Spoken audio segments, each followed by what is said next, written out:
estás buscando una historia de terror, estás en el lugar correcto. Hoy vamos a encontrarnos con una historia de una sádica mujer. No les daré más detalle para que ustedes vean por sus propios ojos. Espero que les guste este video, le den like y si no se han suscrito, suscríbanse mi gente, les agradezco de corazón. Ha pasado la historia por ser una mujer sádica que torturó y mató a más de 600 niñas. Uno de sus famosos antepasados, el terrible Vlad Tepes, el emperador más conocido como Drácula. Mujer de gran belleza y apariencia delicada y frágil, obsesionada con el esoterismo, de gustos sexuales ambiguos y perteneciente a una familia húngara más rica de la época. De ahí su título de condesa Elizabeth Bathory. Ha pasado a la historia por ser una de las mentes femeninas más perversas y sádicas de las crónicas negras. Ni siquiera su linaje nobiliario le eximió de dar rienda suelta a su depravado comportamiento, asesinando a más de 650 personas, sobre todo doncellas. Entre sus fechorías se encontraba la de realizar famosos baños de sangre que según creía le mantendría joven y bella por toda la eternidad, una práctica habitual en los asesinos vampíricos como su antepasado Vlad Drácula. Elizabeth nace el 7 de agosto de 1560 en Hungría, en el seno de una de las familias más antiguas y adineradas de Transilvania. Entre su parentela se encuentran los poderosos personajes, un cardenal, varios príncipes y un primo que fue el primer ministro de Hungría. También algunos demás singulares, como un tío que adoraba a Satán, una tía bisexual con el nombre de Carla y un hermano mayor cruel y adicto a la bebida. Fue una niña muy inteligente, educada en la política, la ciencia y las artes. Hablaba 4 idiomas y mostró una gran afición por la astronomía y la alquimia. La mayoría de los investigadores la señalaban que la endogamia practicada por los miembros de esta familia fue la culpable de los mezquinos instintos de la aristocracia. La noble húngara mantiene su propio apellido, algo muy raro en aquella época, mientras que su marido cambió el suyo al poco de casarse, y durante largas temporadas Elizabeth empezó a encontrarse muy sola en el castillo, ya que el conde, un general del ejército al que se le conocía como el Caballero Negro, tenía que cuidar al campo de batalla. Es entonces cuando la noble empieza a interesarse por el mundo del esoterismo, rodeándose de una siniestra corte de brujos, hechiceros y alquimistas, provocando que quizá por el hastío de la soledad, Elizabeth pone en práctica algunas de las técnicas de torturas preferidas de su marido. Introducir finas agujas debajo de uñas de sus sirvientas, dar llaves o monedas al rojo vivo para quemar las manos de las doncellas, o tirarlas a la nieve para después echarle agua fría hasta verlas morir congeladas. Sea como fuera, la crueldad de la condesa hacía temblar hasta los mismísimos cimientos de su castillo. Por otra parte, Frederick y Elizabeth apenas se veían debido a las actividades bélicas del primero, así que no fue hasta 1585, 10 años después de su matrimonio, cuando la aristocracia tuvo su primera hija, Ana. En los 9 años siguientes tuvo 3 más, Úrsula, Catherine y Pablo. Curiosamente, y gracias a las cartas que ella escribía a sus familiares, se puede deducir que Elizabeth era una buena esposa y una buena madre protectora, una personalidad que contrasta de una forma aplastante con la citada en línea anteriores, sobre todo tras un dramático suceso que le dio un giro a su vida. El 4 de enero de 1604 el caballero negro de Hungría muere de una súbita enfermedad. Durante sus batallas ella se queda viuda con tan solo 44 años. Es aquí cuando se inician sus verdaderas atrocidades, cuando la crueldad de la condesa despierta de su letargo para entregarse a su nueva pasión, el sadismo.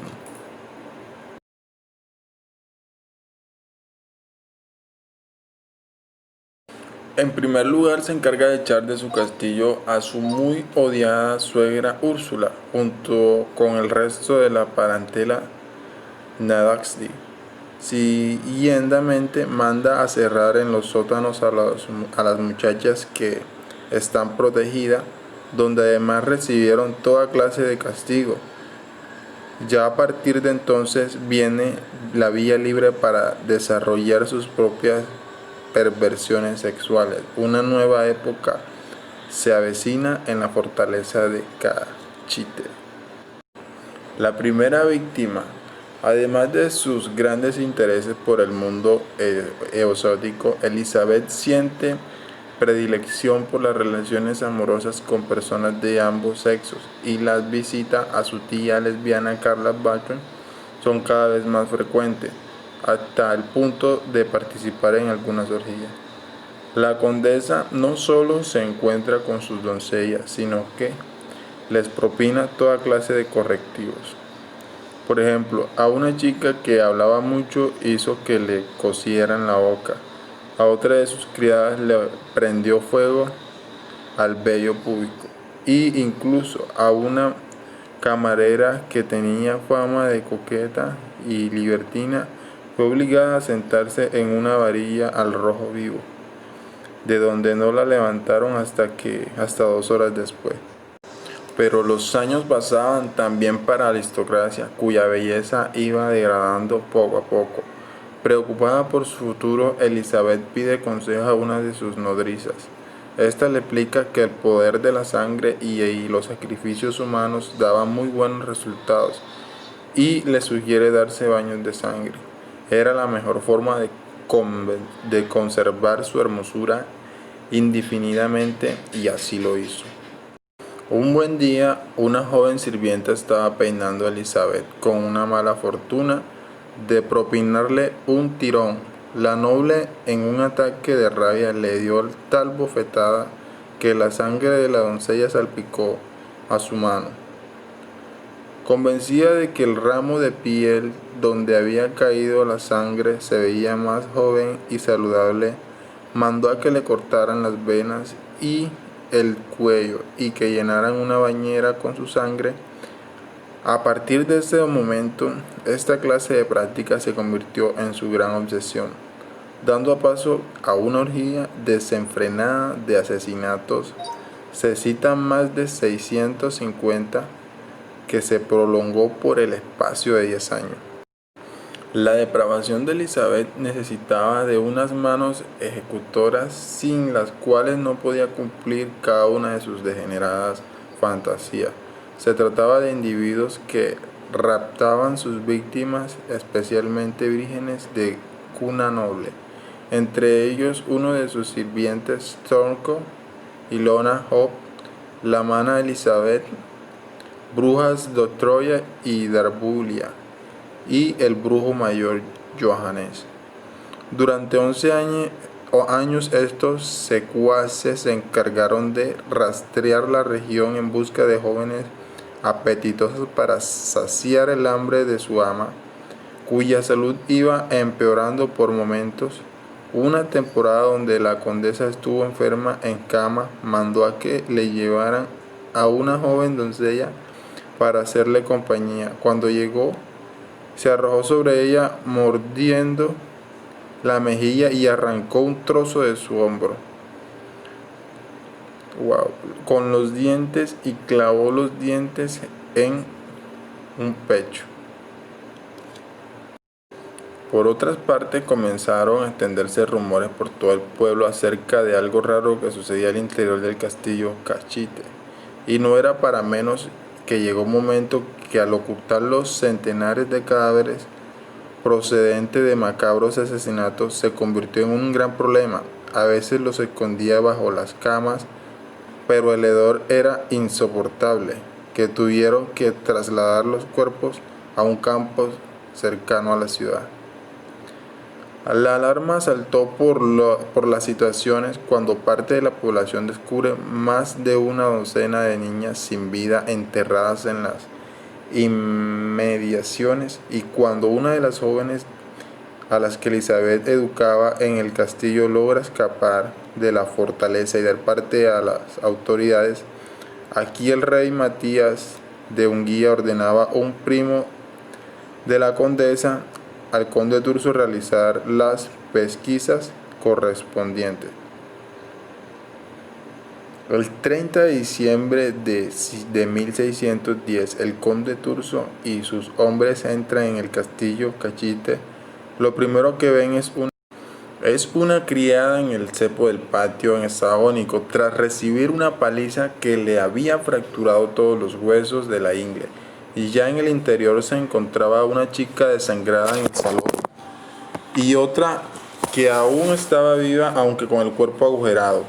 En la mazmorra descubren que una decena que todavía respiraba, algunas de las cuales fueron perforadas y cortadas durante las últimas semanas, y en los alrededores del palacio desenterraron otros 50 cadáveres.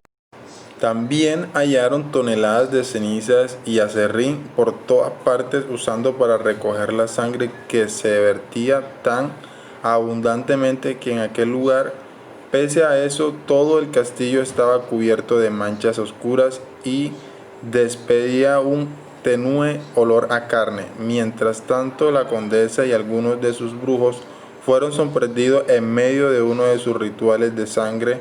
La detención se produjo de forma inmediata y fueron conducidos a prisión. Al contrario de lo que imaginamos, el juicio contra Elizabeth Bathory jamás se llevó a cabo. Unos dicen que su primo Twison llegó a un acuerdo con el rey Matías para impedir que la condesa pasara por ese mal trago y evitar con ello ensuciar el nombre de su familia. Otros creen que el hechizo de la vampira fue lo que la libró del proceso. Sin embargo, sus cómplices no se salvaron y fueron ejecutados de forma cruel. Se les arrancó los dedos con tenazas al rojo vivo y después terminaron ardiendo vivos en la hoguera.